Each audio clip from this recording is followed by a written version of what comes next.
years and years of a CIA intern jangling like a cat toy, crying, begging for them to walk over to, and the budget on this is $50 million.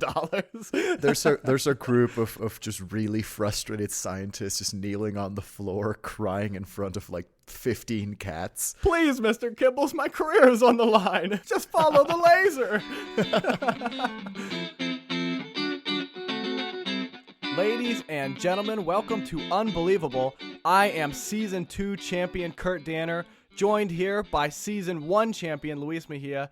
And today, instead of getting started with our tiebreaker Season 3, we've decided to call a bit of a Christmas truce, if you will. Today, Luis and I are going to kick back, and we will listen to one true story and one false story from one of our favorite court jesters, the Midwest master of mischief himself, our friend Johnno. Take it away, Johnno. Hello. Hey, Johnno. Hello, my friends. Hey, Johnno. What's good, big boy? Well, first of all, I would just like to say thank you so much for having me on the pod. I would have to say that this is in itself an unbelievable experience, an opportunity for me. Shut up. Trademark. Trademark. Well, yeah. No cursing, Yeah. John. Sorry. Well, I'm just going to get straight into it. I obviously, this is my first podcast episode, so I can't really work on the banter part. I feel like I have to prove myself just with the content that I'm bringing here. Well, you know what, John? We're big into that. Well, yeah, we're good with that. But you know what? Since you said you were not good with the banter, how about we help you, get you a little bit of a head start, if you will. First of all, welcome to the pod. Sorry for starters. Sorry, and thank you. Being a guest in this show is like jury duty of life, generally. You may survive the recording, but you will not be the same man, Johnno. So just be ready for that. Kurt and I will be now sitting back, finally taking a break, much like Cincinnatus, giving the power back to the people, and letting Johnno tell us a couple of stories. But before we do that, it is tradition in this show for the people that are going to be taking a break, sitting back for the episode, for the other person to give a fun fact, a quick little fun fact, something to help you, Johnno, calibrate your truth-telling sensors of figuring out whether or not one of us is lying. So, Johnno, are you ready for this fun fact? Oh, lay it on me. So, with the fun fact, Johnno, we are going to do a quickly abridged version of our regular podcast. We're going to be telling you two fun facts, and you're going to have to determine which one of the two is the real one. Sounds good, John? Hell yeah. Bring on the challenge. All right, so let's dive right into it. Johnno, you are familiar with U.S. President Theodore Roosevelt, yes? I have heard of him. I met him at a bowling alley one time. Good guy. Bowls well. So Theodore Roosevelt, other than being president, he was known for being a father. He did have several kids. Amongst them, one of them, his second kid, actually, pretty famed story for him because he fought in World War I, right after going to Harvard, at that time college.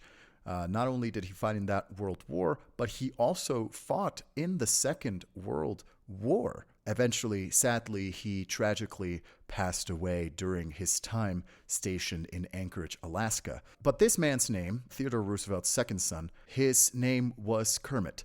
And it's because of Kermit that the U.S. Navy now has a repair ship named the USS Kermit. Finest ship in the fleet, she is. The USS Kermit. Come on. USS Kermit. Are you kidding me? If you're going to be named anything, the USS Kermit's pretty good. Okay, so think on that, Johnno. That's option number one. Now, here's fact number two, okay? Are you familiar with Theodore Roosevelt, former U.S. president? You may or may not have known he had a couple children, and his second son gained a bit of notoriety himself as well. He went to Harvard College. He actually also fought in both World Wars before passing away in Anchorage, Alaska.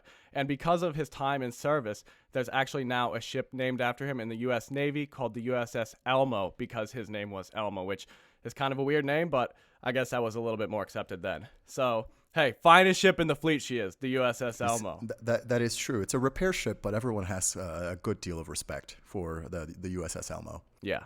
Damn. The old Elm, they like to say. This is brutal. What a way to go down, huh, Johnno? Oh, that's so funny. Caught between the USS Kermit and the USS Elmo with no place to run. Say, oh man, they're both so So like when I heard the first one, when Luis said his right off the bat, I was like, oh, this is of course a lie.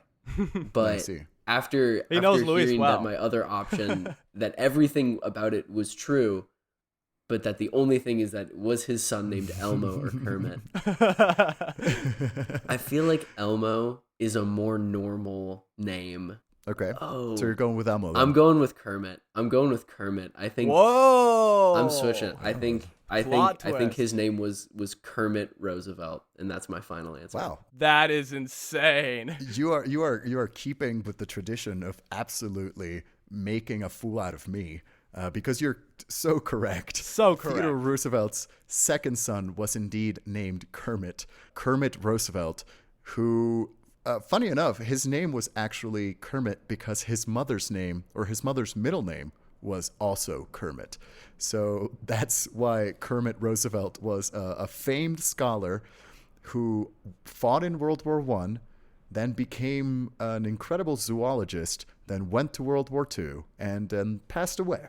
So Kermit Roosevelt, no relation to Mr. the Frog, but there is indeed. Well, I was just gonna ask, like, there's no correlation whatsoever between him and Kermit the Frog? No, but I think I think that just You leads think Luis us does to, that deep of research? please, it's only surface deep. But if anything, this goes to show that there are certain names that were most likely very, very much more popular back in the day than now. So, you could have been the president's son and been named Kermit. Very exciting. I gotta say, that was amazing. I felt like I was seeing a flashback, Luis, of one of the times where you've been about to guess the wrong thing and then just magically pulled it out at the last second.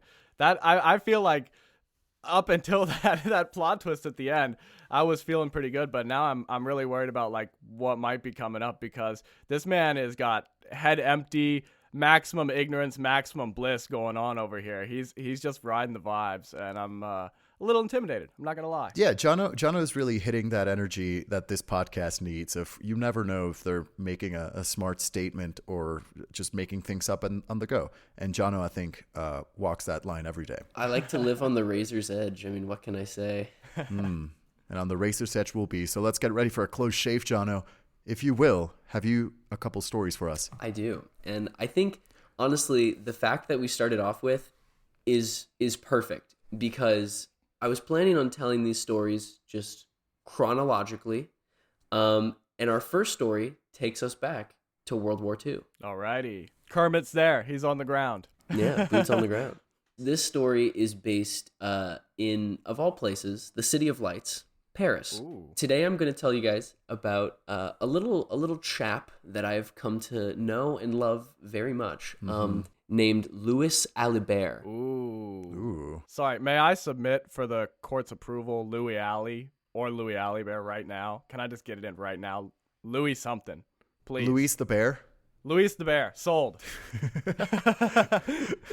All of the Great. above. Please continue, Johnno. But yeah, Louis Alibert, he was born to Jean and Simone Alibert on April 5th, 1927, in the beautiful city of Paris, France. When he was 13 years old, the Germans in World War II defeated the French army on May 10th, 1940. Good year. And then a month later, Not for the French. that is when the occupation of Paris started, was June 14th, 1940. So at that time, he was a very young teenager living in now German-occupied Paris. And the interesting thing about that is Paris at that time was mostly empty.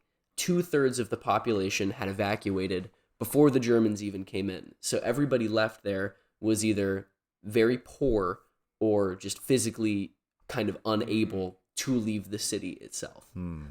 Or they were extremely rich and were just hoping to hide it out. Nice. They're buying the dip so hard. Yeah.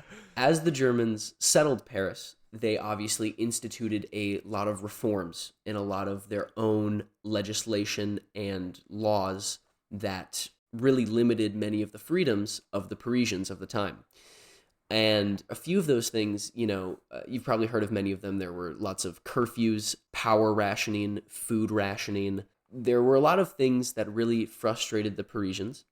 And I'd be frustrated too if the Nazis occupied my city. if they came in and they were just like, hey, you get to be skinny, but not for like the cool reason of smoking cigarettes, but because you have no food. Not for the cool regular French reasons. They're not being French skinny because they want to. No, it's not skinny chic. It's ugly skinny, unfortunately. Oh, no. Oh, no.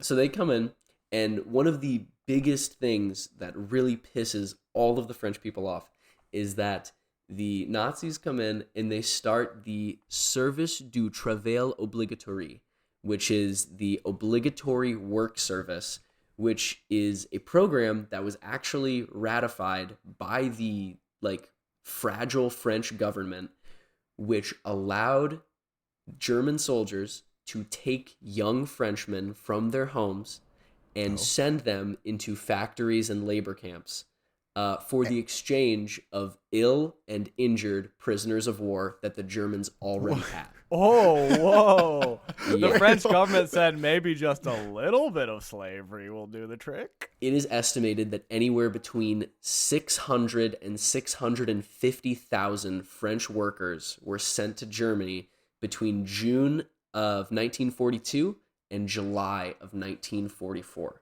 Wow. So literally just like exporting an entire generation of young people into factories and stuff in order to get these prisoners of war back.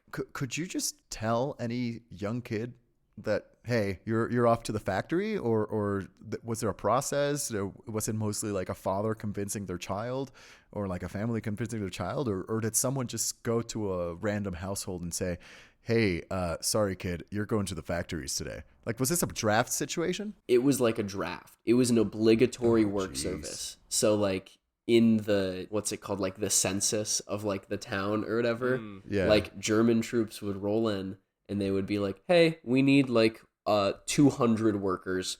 And they just start taking people. Wow. Oh, God. Yeah. And this happened all over the entire part of France that was occupied by Germany. Yeah. Absolutely horrible. It was just like a complete like backstep negotiation tactic that the French government used to like try to appease the Germans, and it just was horrible. Yeah, and the number 600 to 650,000 is pretty staggering too. Yeah. It's crazy. But consider this, Kurt, silver lining. Unemployment way down in France at this point. Everybody had a job. Yeah, I mean, you want a job, you can get one. Sure, it's traded from a prisoner of war, but the job's there. Luis is the trains ran on time, didn't they, kind of guy. But this is where we go and meet back up with our favorite French teen, a 15-year-old Louis Alabray, who is just, you're like run-of-the-mill, malnourished bad boy living in the slums of Paris on a diet that consisted mostly of potatoes and leeks circa September of 1942. I moved to Mexico City not too long ago, Johnno, and that's basically what I've been eating since I moved here. It's the hot, sexy lentil, rice, and bean diet. Like, I'm aware. Right, but it's just the potato and leek and water soup. Yeah, and cigarettes. Don't forget cigarettes. Do you feel energized for employment, Luis? Are you ready to work? I feel like I could go to the mines, yeah. At any beck and call.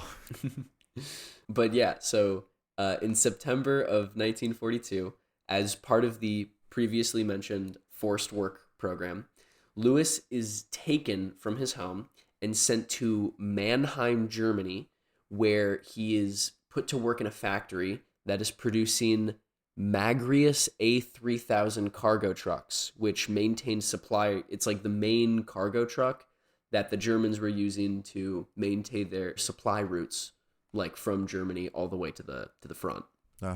Just these Nice. big, super wide, super heavy duty trucks that can like go over everything.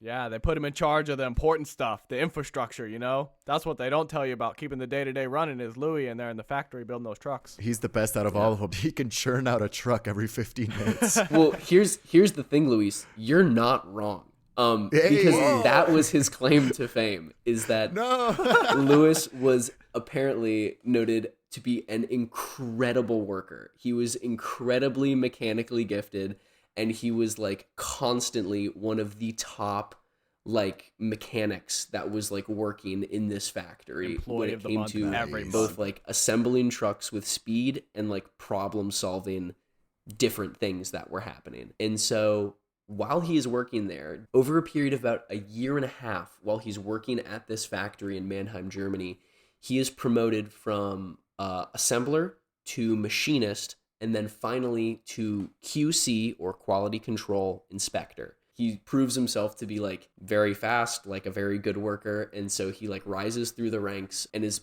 promoted to actually kind of a prestigious position where he is overseeing a lot of other people at this factory. Boys, we're going to be baking our potatoes tonight. And I mean, again, you are not wrong, because along with that heightened position, it came with many benefits. One was that he started to get paid, which was very cool. Ooh. Hell yeah. He had increased food rations, so there were as many potatoes and leeks as he could have possibly eaten. Paradise. And he was even granted his own private living quarters in like the big kind of like apartment dormitory where many of the workers were all housed together. I'm curious about, do you know how much they were paying him? Like, was it something that amounted to anything? I feel like maybe there was some fine print on there. It was like on his contract, it says to be paid an hourly wage, and then an asterisk like in leeks and potatoes.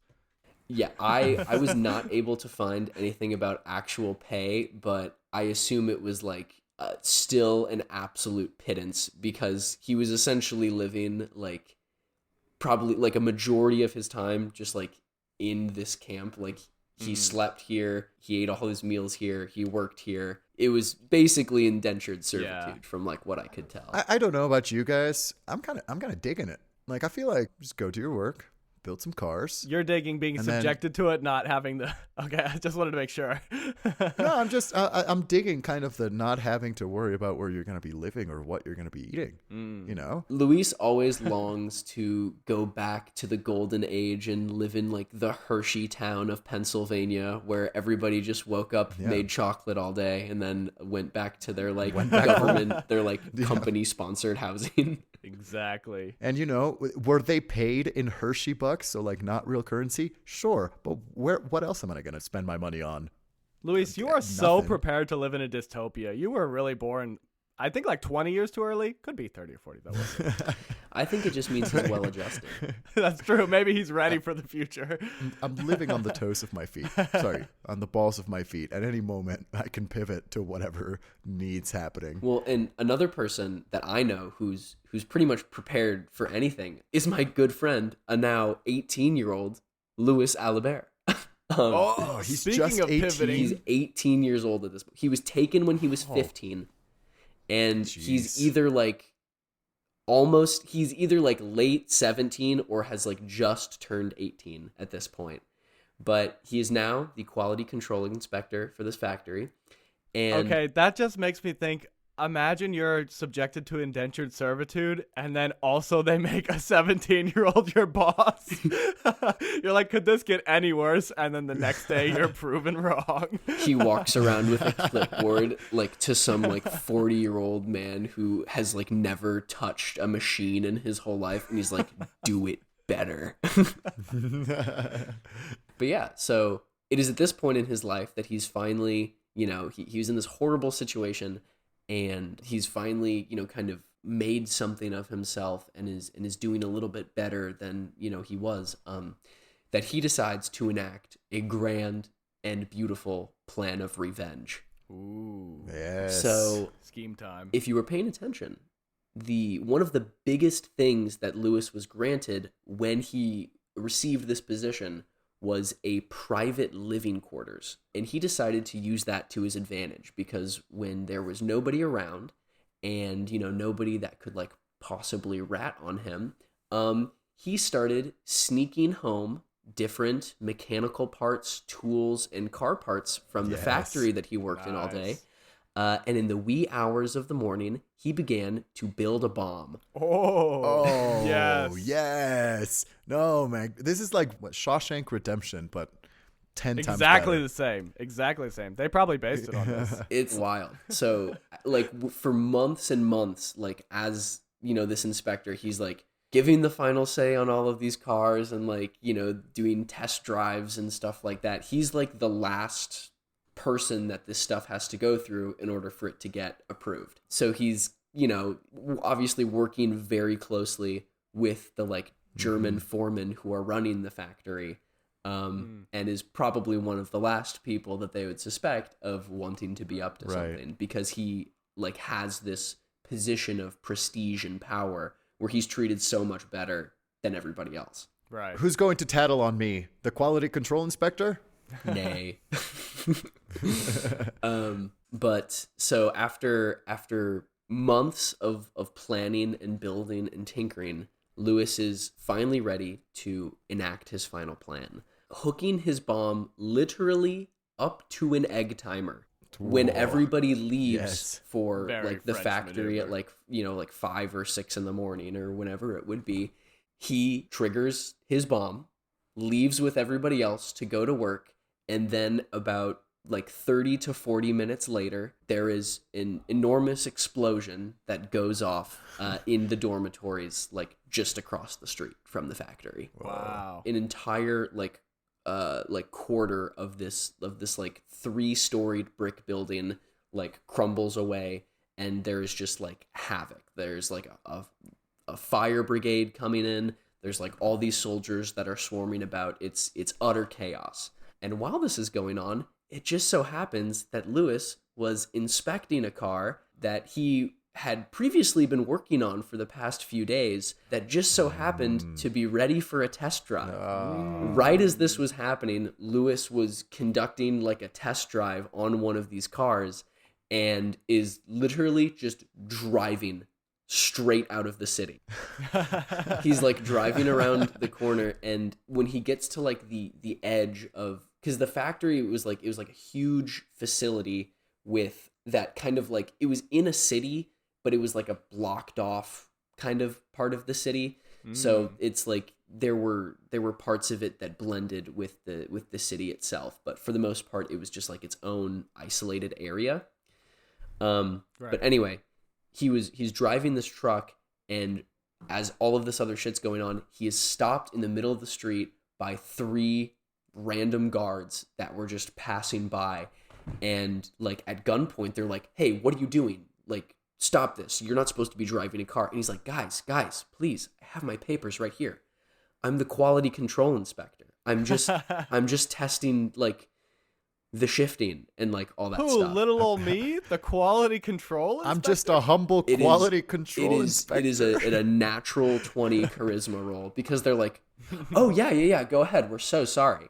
And they let him right by, and he just he just drives straight to the edge of town and like into the fucking woods, essentially. Like he just like out of nowhere. If you look on a map, you'll see that Mannheim, Germany, is pretty close to the French border. So in a car like that, it's a very like, it doesn't have a high top speed. The roads aren't very good. Gas mileage it's what was it? At that time for that car, gas mileage was expected to be 4.5 miles per gallon. Nice. Yes. So these are gas guzzlers. These put Hummers and stuff like that to shame. I don't think Louis was doing very much quality control on this thing. What's going on over here? I mean, hey, the other guys, they were only getting 4 miles to the gallon, so I don't know what to say. He drives this truck pretty much like all day until it runs out of gas.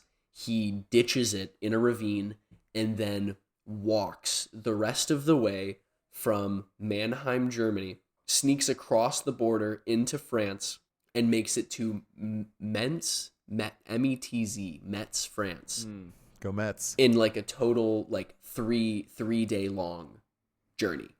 So he like drives the car essentially for a day, and then like walks for another 2 days like through the woods, and eventually gets back into France. Within another month of like, I guess, hitchhiking and traveling, he makes it back to Paris just in time for, when does he get back? He gets back on July 13th, and then the next day, July 14th, 1944, is there was this big famous celebration of Bastille Day in Paris that was prohibited by the Germans, and he like took part in that. And there's like a picture of him like at this like huge celebration, and it is the day after he like escaped Germany and like made it back into Paris. This is like an Ernest Hemingway book. He's like broke out of Germany and hitchhiked to Paris just to get stupid drunk during just World in War time II. for a fucking party. Yeah, seriously. Just in time to get loose off the goose in Paris. Yeah, and he lived the rest of his life, in relative peace. Like he made it all the way through the war. He wrote back in the slums, I bet. Yeah, he wrote a memoir about all of his experiences titled La Mécanique, or The Mechanic. Yes. Extremely French. And he died at the age of 78 on August 18th, 2005. Oh my goodness. So he could have played Xbox 360 if he wanted to. He probably did play Xbox 360. No way. That's the kind of analysis that people come to this podcast for, Luis. We want to know what does it mean to consider someone who could have been forced to work for the German Nazis, blown up the factory, and gotten on Xbox 360 to play Call of Duty? Come on. Yeah. Wait, hold on. Now I'm doubting. Did the Xbox 360 come out in 2005 or 2007? Don't check me on this. Let me believe that La Mécanique was able to play Perfect Dark Zero. Could he have played Halo 2? Yeah, he definitely could have played Halo 2 and won. Definitely played the first Call of Duty. He actually QC'd that game also and said, yeah, no, not accurate. The lore's wrong. So Johnno, tell me again, talk about how big this explosion was, because I was kind of trying to picture. You said it leveled like the entire dormitory, or part of the building fell off? It just like, so from what, there wasn't a huge description of the explosion, but from what I could tell, so it was like a 3-floor, like I guess mostly brick building, that was just like right across the street from this big factory. And he was living on the second floor at the time, either in or near the corner of it. And so it essentially just like blew a hole he was like living right on a wall of the building. So it just like blew a big hole. And like, part of the corner. So it like collapsed, he didn't level the building by any means. It was like a homemade bomb. Right. But he just like essentially like blew out one of his walls, and like part of the stuff right above it collapsed onto it. Kurt, I bet, was imagining like a big, just like one of those cartoon bombs. It's just a big black oval with a big fuse. With a big fuse coming out of it. You just put it in the corner. It explodes in a big cloud puff of smoke. No, I just want to know how dramatic this exit is, because I feel like I'm still thinking at the time that he's, like maybe 19 or 20 at the oldest, we think. Like he still had his whole life ahead of him. This is a wild thing to have just like been in your teen years. Yeah, he lived his life fast. Kurt, you grew up in central Missouri, and you tell me you never made a homemade bomb? Or is that a stereotype that I've been living with my whole life? When you said you grew up in central Missouri, I had like the words guilty as charged ready to go. Almost got myself on the no-fly list there, ladies and gentlemen. Guilty as charged. Hey, John, I mean, you grew up in eastern Missouri, so what do you have to say for yourself? Guilty as charged. No, but this is really impressive. I like that it seems like there's some amount of confidence that kind of goes along with this, because when he was like in the position where no one will question him, he had to have moments where there were people questioning him, and he just kind of like blew them off like, no, 18-year-old kid know better what I'm talking about than you. So it seems like on top of, just the magnitude of his stunts, he must have been really kind of a character to come up with these things and then execute them so flawlessly. He blows up the building without looking back. Yeah, and I guess that's just the spirit of a truly incredibly talented and pissed off French guy. That combination can lead you to a lot of places. It's going to open a lot of doors. Imagine how much like pent up angst and rage you had as an 18-year-old. And then imagine you had a tyrannical oppressor that was forcing you to work every day. That bomb is looking more and more appealing every time you glance over. This is the ultimate story of blowing true. off work to go party for the week. Yeah. Yeah. You know, I wonder how what are the necessary like if you're a really good mechanic, do you have the correct or adequate parallel transferable skills to build a bomb? That's just a curiosity I would have. Do you think those skills transfer over? I mean, I think if you have a lot of access to just like fuses and alternators and gasoline, I feel like it's probably not that hard to build a bomb. A lot of free time on your hands Sure. and one goal, which is to blow up your building. Yeah, you might be able to figure it out. You know, I guess you so. never know what you can get done with idle time. With idle time and spare parts. Yeah, exactly. In the beautiful theme of spare parts, I'm going to fast forward about 20, 25 Minutes. years to something that, you know, is kind of the direct product of World War II, which is the Cold War. We're going to jump ahead to 1960s Washington, D.C., years. the CIA specifically, which is the home of all spare parts and little trinkets, toys, and gadgets being used for one purpose and one purpose only, and that's espionage, baby. We're talking spies. Johnno, you came to the right podcast. You've been sharing scheme after scheme, and you know we love schemes. That's so true. These are two very scheme-heavy stories, and I'm a big fan of them. I think they're fun. So, in summation, the second story that I'm going to be telling you about is a little-known CIA project entitled Project Acoustic Kitty. Oh, yes. This has to be good. Johnno, can you confirm this since you went to high school with me that was my nickname in high school? Oh, of course. Everybody knew that. That and Pig Boy. Oh, no. Not even acoustic pig boy? That's rough. Electrified It's been following pig him boy. for years. Electric Pig Boy. Oh, man. Hey, that's kind of nice. Could be future artist name, Luis. I'll leave that one to you. I'm not going to discard it. I'm putting it on the side. Back burner. In the height of the Cold War, during the 1960s, both Russia and the US were spending huge amounts of time and resources for the innovation of different spy technologies.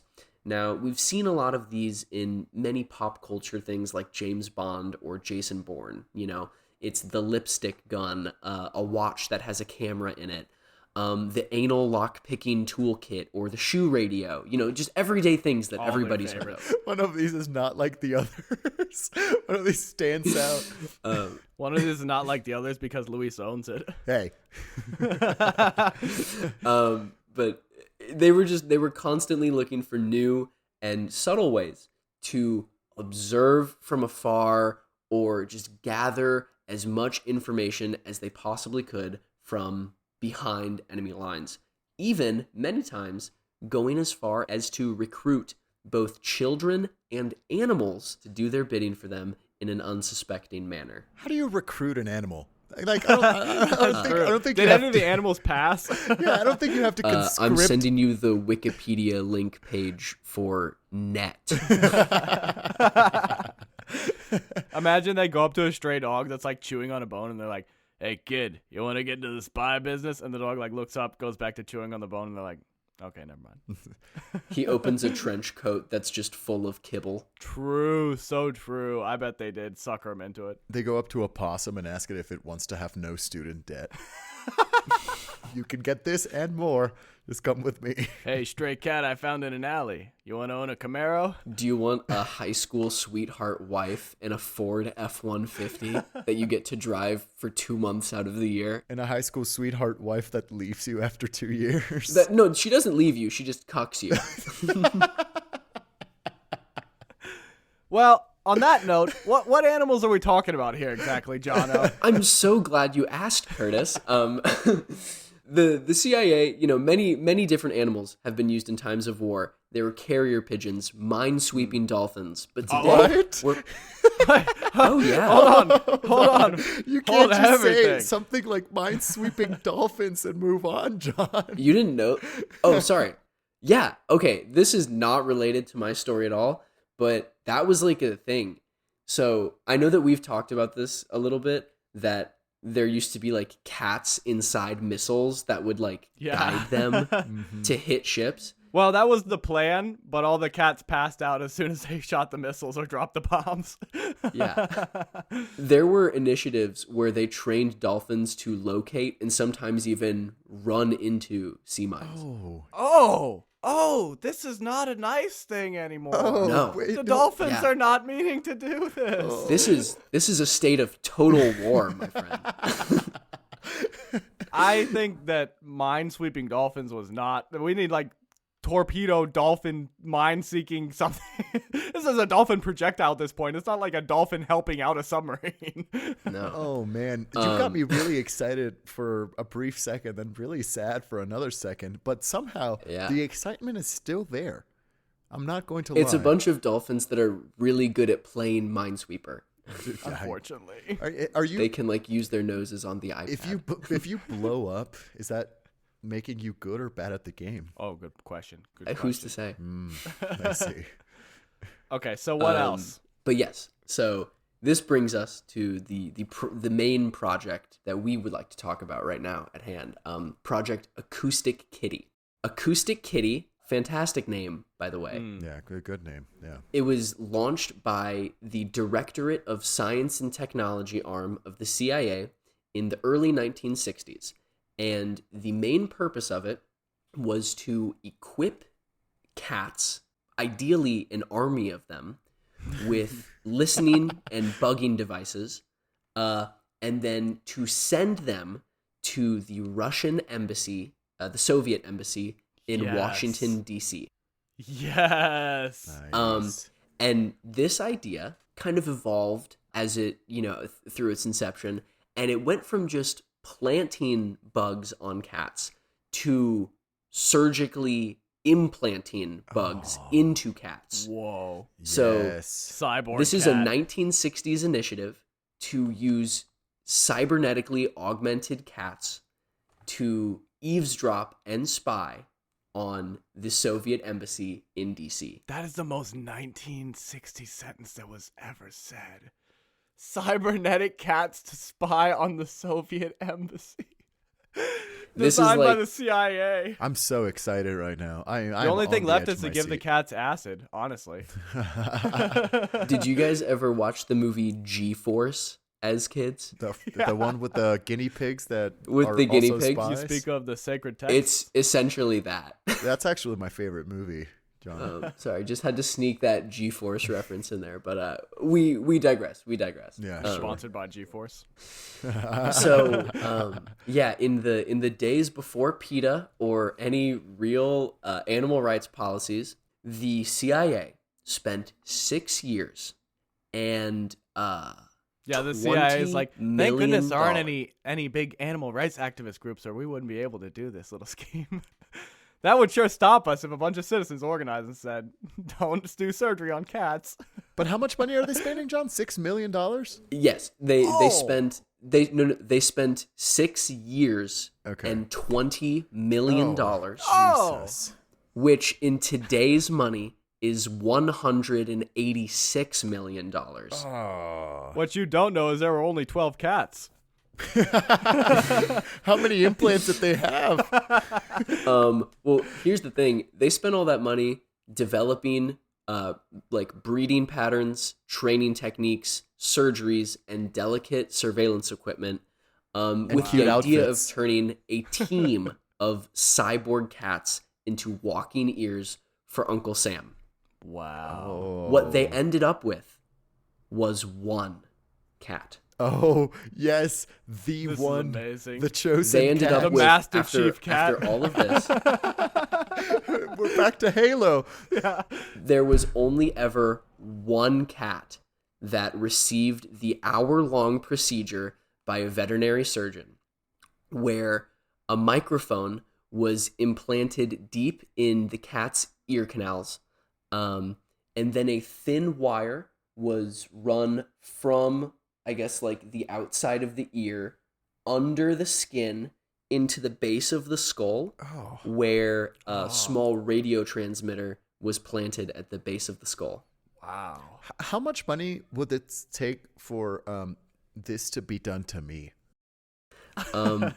I mean, isn't Elon Musk like putting credit cards in people's hands? Yeah, but I don't want Operation Acoustic Luis. You just want to be able to listen to Sirius XFM.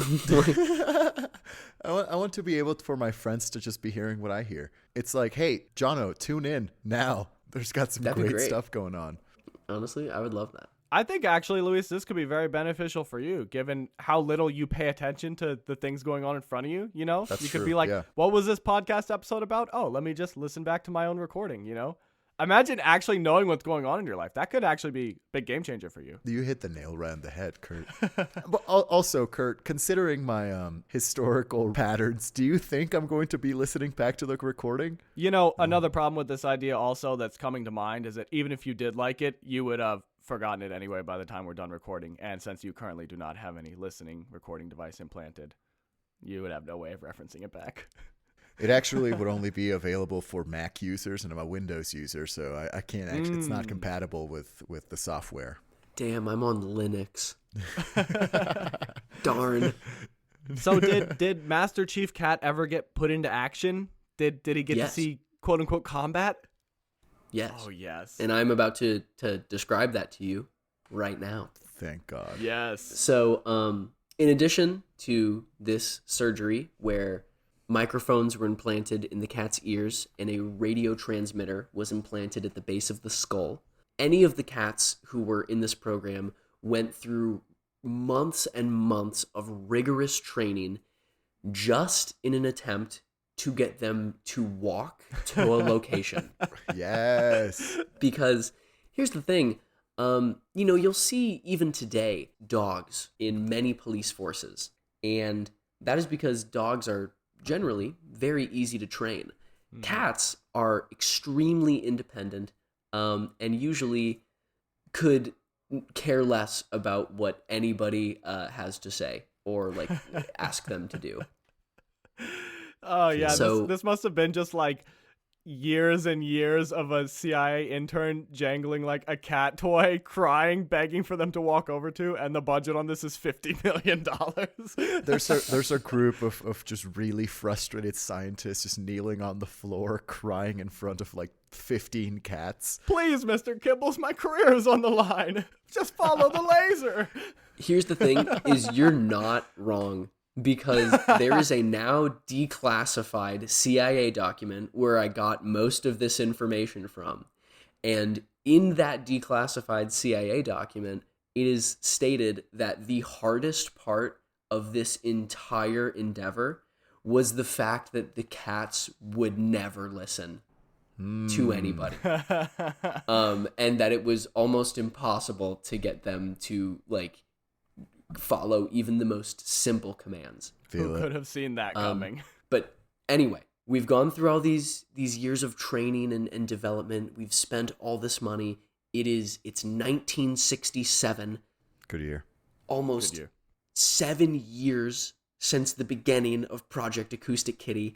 And it is time to put the pen to the paper Yes. to figure out what is happening right now. And we have one cat that has received this experimental surgery. His soul cat. The chosen one. One of the most messed up things about this entire thing, they did not name the cat. It is an unnamed Whoa. cat. He's the cat with no name. It Do we is- do I we can't know even what color imagine this that. cat is? That is so important to the story. I feel like you don't, but I really wish, because if it's an orange cat, we gotta know, right? If it's a black cat, like, we gotta know, I right? wish I could tell more details about the cat, and I feel like it's so just dehumanizing to never have, you're trusting the secrets of a nation on this feline's back, and you don't even have the dignity to give it a name. That's so It's a hairless cat. It's actually just a really gross looking cat. after Not the even just surgery, gross. all the stuff implanted under his skin. Yeah, it's actually not just gross looking, but also just very suspicious. Why does it have nothing but scars covering its body? Well, Luis, for the third time in this podcast, you're not entirely wrong. Oh, Apollo has gifted me the gift of prophecy. No turning back. So for this cat's very first and only mission, it was sent to go and walk next to two men who were having a conversation in a park right outside of the Soviet embassy. So all it had to do was walk up to these men and just like stay near them so that people could pick up the conversation that they were having. It was kind of like a first trial run in the field. You know, it's not like they knew who these people were necessarily, or they were like, oh, they're going to be talking about this. This is just like the first test run, like the first real deal practice to see if this could be a viable thing. You always got to take your cat secret weapon for a test drive first. That's just good practices. It's essential. But Quality so anyway, control. this unnamed cat was released and for its first mission, and then it was immediately, and I quote, promptly squashed by a taxi. Oh No. no! Oh. Orange cat. It was an orange cat. Absolutely an orange cat. There's no doubt about it.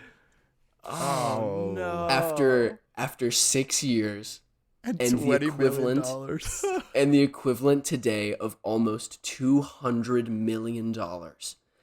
All of the hopes and dreams of the CIA riding on this cat were run over by a taxi cab in Washington, D.C. Wow. It's turned into roadkill. Yeah, that What a way okay. to Hold go. on. That's actually while sad, sure. I'm actually kind of glad that that's what happened. You know, I feel like that's the only thing that could have happened after having a single cat make it through the procedure. Yeah, and to be fair, probably not much good in store for this cat in the future, given Yeah, how it's sure. gone so far. Yeah.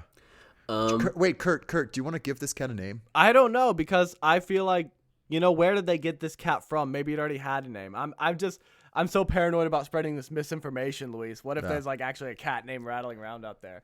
That Kurt, being you're said, you paranoid are the king now? of ignorance is bliss. You want to send it? Yeah, Kurt, I was going to say, we've been doing this podcast for nearly 2 years. I feel like if you're afraid of misinforming now, step out, dog. I don't know. Otis? Malcolm. Are you waiting for feedback? Yeah, Torino. Bulge. MK Paltra. MK Poltra. That's it. Bulge? MK Bulge. What is going on here? What's your cat's name? Bulge. That is the name of a secret weapon cat. What's Send the in name of Bulge. the first and last mission of Bulge? It's the Battle of the Bulge. Easy. That's true. Sorry, John. Hey, Go how on. about Kermit? Yeah, Kermit. Yeah, Kermit the cat. Oh, Yeah. All of the above. Kermit, Elmo, Bulge. Who's to say? that's his full name, actually. So did they pretty much leave it at that, Johnno, or was there any attempt to like pull anything that worked out of this Revive. program? They did leave it at that. Yeah. They collected the cat's body, Okay. and then the program was reevaluated and canceled. Send in the intern to scoop up our $80 million military weapon off the crosswalk. They Yeah. had to get the electronics out, Kurt. Sell them for parts. Oh no. Years and years later, they declassified a document, which is where I got a lot of this information again. And in that document, there's another very funny quote, Yes. so what I wrote here is one of the scientists in this brief wrote that this is in itself a remarkable scientific achievement. Knowing that cats indeed can be trained to move short distances, and marked that the project as was a moderate success for these specific purposes, but for the purposes of what they were trying to do, which is spy on the Russians, it was not very practical. Wow. So after spending all of this money and time and resources, he's like, you know, we never thought that we could get cats to kind of do what we wanted, and we kind of could. So I think money well spent. Listen, a win is a win is a win. Man, say what you will about the CIA, but name me one other world organization that would come up with a plan that's have cats spy on our enemies, have the first one get floored by a taxi, and say, complete success. That's the most American thing you could ever do. I don't know if they're saying complete success, Kurt, but are they calling it a failure? Absolutely not. Well, all we do is win, Luis. You're right. Yeah, I see that. Those are the stories that I got. Wow, I got for you. I feel like that's so much to marinate on. Okay, well, Luis, I'm still stuck on the dolphins being used as minesweepers. That's true. I don't know about you. That's true. That's in the back of my mind as well. Been thinking about that this whole time. Well, Luis, I gotta say, I'm pretty excited for this because it's not very often that you and I get to be on the same side of the deliberation equation Of history. Yeah. So I'm excited to actually be teamed up for once. Shall we move on to, as we like to say, our least favorite part of this podcast? I think so, Kurt. And that is, of course, Johnno, would you like to join in here? Oh my gosh, I would love to. I was like just observing the mat. I'm like, I get to see it happen in real life. But to be a part of it. Yeah, get in here. Get in here, John. Deliberation. Johnno, remind us a little short summary of the two stories we just heard.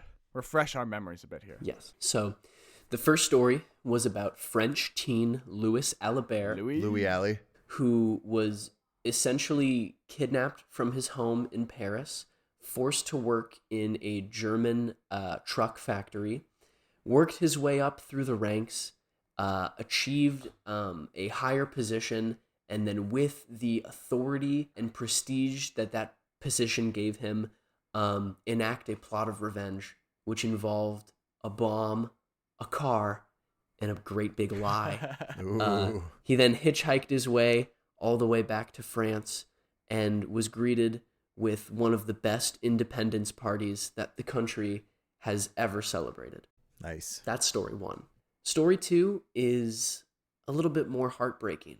Than the slavery. Not as fun of an end. It follows a brave feline who, against all odds, underwent training, surgery, cybernetic augmentation, and had the hopes and dreams of a country just trying to spy on its neighbor thrust upon it. All of these dreams, however, were flattened, much like the cat when it was run over by a taxi in the middle of the road on its first and only mission. The Spartan Cat program was never meant to be. Yeah, Cat 117 didn't work. So be it. Oh, geez, Kurt, we're put in a difficult position here. I'm going to be fully honest. I am nervous for this story because, as we always like to say, there's always one story that we wish was real in this podcast. And if I'm going to be fully honest with you, Kurt, I want both stories to be real.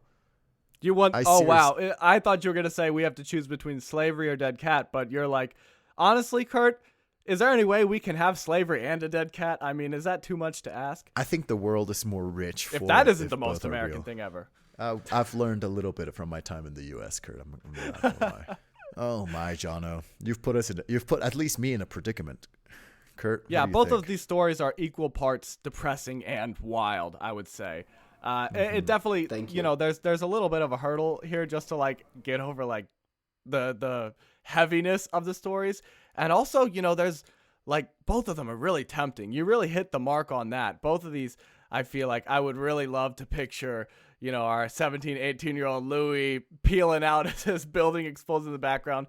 And what can you, I mean, just acoustic cat, like just if someone came up to me and said, would it be funny if the CIA did something called acoustic cat? I'd be like, yes, take my money. And you gave me so much more than that. We're at maximum levels of orange cat. Okay. Critical mass orange cat type of behavior here.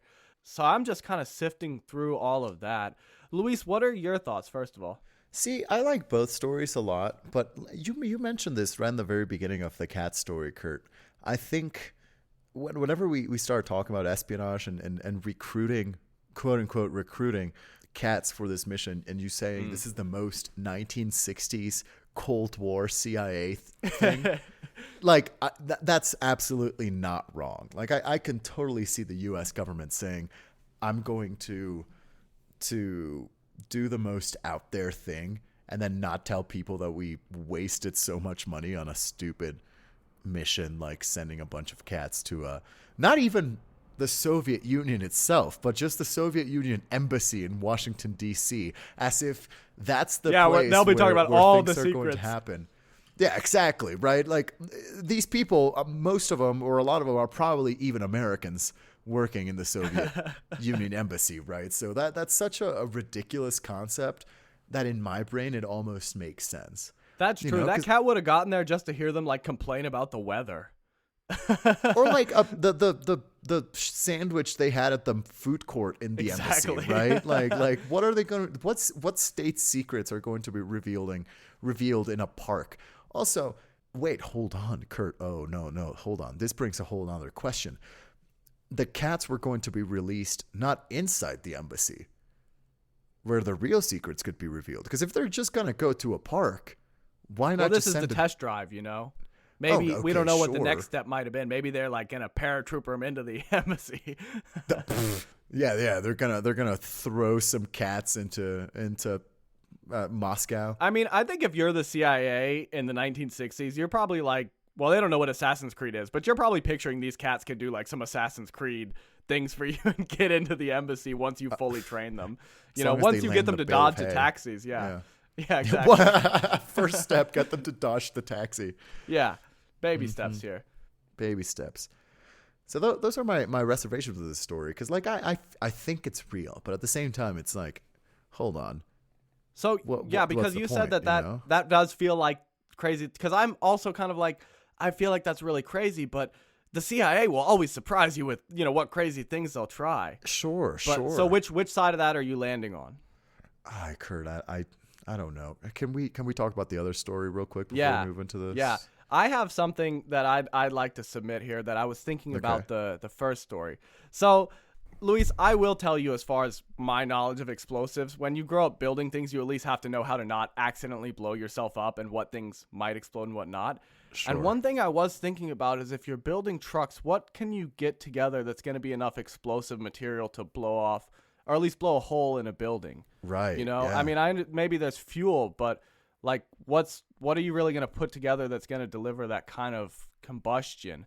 That doesn't mean he couldn't have done it, because also sometimes these factories work on multiple things. But kind of how like you were asking about the know-how, I was thinking about, where do you get the materials to do this stuff? So that was one thing I was thinking about in the first story. Yeah. I'm kind of between that and would the CIA implant a radio in cats. It's really like I'm weighing which one of those two things is more likely. Do I think you could build a bomb out of car parts, or would the CIA have Operation Acoustic Cat? You know what's something that I'm actually falling into, Kurt? Typically, the mission names related to missions themselves don't have a lot to do with each other, right? Like, the mission to invade Italy was named something like, I don't know, Operation Fire Force. I don't actually recall, but I feel like thank you. Acoustic Kitty is too on the nose. Don't you think? I don't know. Maybe it's just so crazy it would work. Oh, jeez, that's the worst part, Kurt. Oh man, John, any thoughts? Should have been like Operation Midnight Jayhawk. I don't know, man, or like the Operation Singing Mockingjay. I don't know. Yeah, seriously. I think that this is a tough decision. And that's all I'm going to say about that. All right, well, Luis, I'm going to put the ball in your court, because I think that my court. I've got more faith in the CIA's craziness than I do in car parts to make this kind of explosion. So I'm going with I'm a believer in Operation Acoustic Kitty. Okay, yeah. I'm an Operation Acoustic Kitty truther. And you know what, Kurt? I think we often look into these stories and we realize any story that has a main protagonist is often the fake one. Right? Or maybe that's my stories, because I love a good protagonist. Acoustic Kitty had a protagonist. He just wasn't named, okay? His name was Kermit. Or she, I guess. What was that's it? Kermit Bulge? Kermit Elmo Bulge the fourth. Yeah, you know what, Kurt? I agree with you. I really like the first story, but it seems a little too cinematic for my taste. And I always want to see the CIA lose. So I'm going to to choose Acoustic Kitty. Doesn't that show how cynical we are? You're like, it started out with slavery and ended pretty well. Way too good to be true. This podcast has had such mind-warping effects on us just studying human history. Okay, well, I guess it's all on me then. I don't know if that means I swayed you over, but we're all together on Operation Acoustic Kitty, sink or swim. Johnno, what's the truth? So, you are correct. Yes! Long live Kermit! Project Acoustic Kitty is 100% real. Incredible. Yes. And the story of Louis Alibert, while based with many real facts about historical things that did happen, is entirely fictitious. So did I have something there about the bomb parts, or was there someone else who made a bomb out of car parts? Was that just complete luck? No, I made that up. I was like, okay, I was just kind of writing it, and I'm like, okay, he goes to a factory. What's he making? I don't know, trucks. How's he gonna escape? Bomb. I don't know. Maybe he MacGyver's a bomb out of car parts. Sure, that works. I mean, you giving the detail of the 4 miles per gallon in this era, like that story had too many details where I'm like, hold on. This might be real. That was the attempt. Good work. It really had me in there. It had me doubting my own mechanical knowledge. I was like, I think maybe you could make a bomb here. That's true. Johnno, was Louis Alibert a real person, or did you make up that name?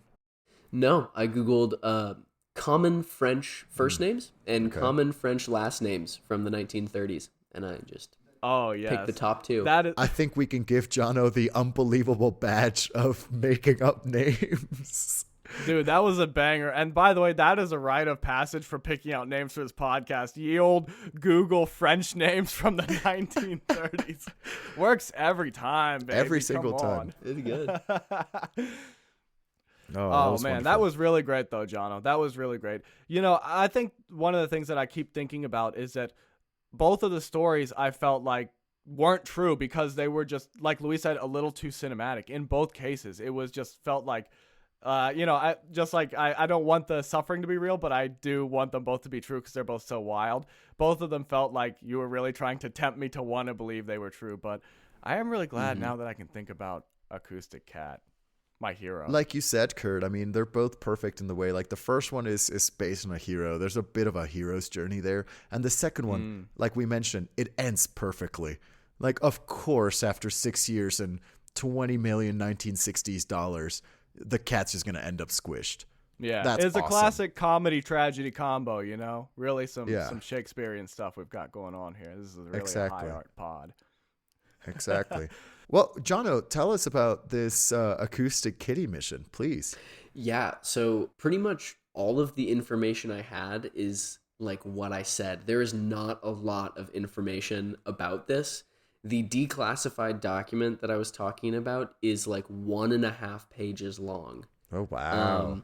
I don't blame them not wanting to talk much about it. Yeah, don't want to share so about the mistakes. I was really glad that you guys were interjecting because I was like, okay, this makes it seem like it's a longer story. Yeah. So, and when was the document declassified? I don't know. I think it was like early 2000s. So pretty long time, because I'm curious, how long after you mess up Operation Acoustic Cat do you wait to let the public know? Yeah.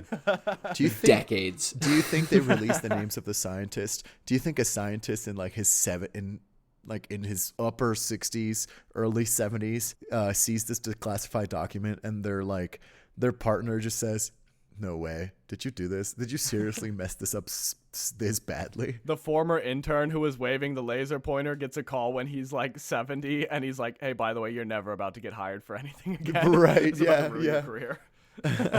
So there is a little bit of a debate behind this story because in the document there are no names mentioned, but years and years later, like when this was declassified and the entire tale of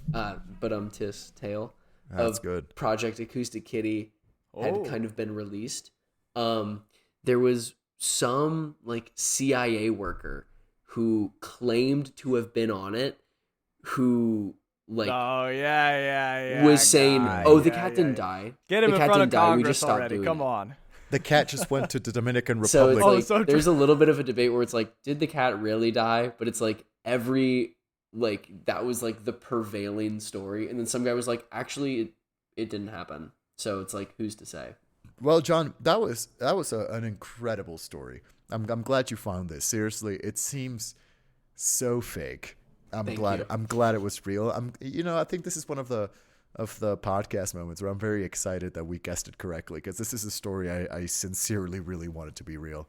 Yeah, I can definitely say that if it had ended up not being real, I think a small part of me would have still been like holding on to that it was real. So I would have had that like forever rattling around in my head. So it's good to know that it is really true. And there's a big part of me that went into this thinking, oh, I want to fool these guys so badly, but at the same time, one of these stories, in my opinion, is just so much better than the other one. One is a story of the prevailing triumph of the human spirit, of a man in a horrible situation who has to fight for his own freedom. And one is about a cat getting run over by a taxi. And I just think that's delightful. Perfect. I'll be honest. I think of the two atrocities here, I'd rather think about Operation Acoustic Cat. And we're big ignorance is bliss on this podcast. So, yeah, I'm just going to focus on the cat parts. And with that spirit, Luis, do you want to take us out? Yeah, thank you everyone for listening. Since we've got a guest, we're not going to be keeping score. This one's just for fun. Thank you so much, Johnno, for being here with us today. We've really, really been wanting to have you on for a while, and this is very, very exciting to have. And Yeah. I don't want to brag in your face, John, but I mean, you were facing some serious odds with trying to fool both of us. So there's no shame in having not fooled us. Don't worry. No. Well, the pleasure is all mine. It is, at the time of recording this, Spotify Wrapped has just dropped, and I've proven myself to be in one of the highest echelons of listenership when it comes to this podcast. You are one of our top It's been a groupies. dream of my own to, grace the sound waves of Unbelievable with my own mellow tones. And I tried my best, and for a second, I think I had you. But in the end, I can't fool the pros. What can I say? Well, Johnno, what are your thoughts on Never Meet Your Heroes? You used to be gods, and now you are not but men. Will you be joining the class action lawsuit with our two former guest hosts? He did say yes or no. So we're He going to didn't go say out yes or no. before he Close says that. Get out of anything. Thank you so much for listening. This was Unbelievable with Kurt Luis and, of course, our guest, Johnno. Were you able to get the fact correct? Were you fooled by Johnno's lies? Please do let us know. We are on social media, on Instagram at UnbelievablePod. You can also find us on Twitter at UnbelievablePC. If you listen to podcasts, we'll probably be there. Leave a review, and if you don't want to, that's on you, dog. We're not going to blame you for it. So be No it. hard feelings. Once again, thank you so much to our good friend Johnno. My name was Luis Mejia, joined here by the great Kurt Danner, and we'll talk to you next time. And remember, please do look both ways before you send your cybernetically enhanced cat to go spy on some Soviets. Or better yet, don't base your secret weapon on cats. I can tell you that for a lot cheaper than 80 million. Bye, y'all. See ya. Bye.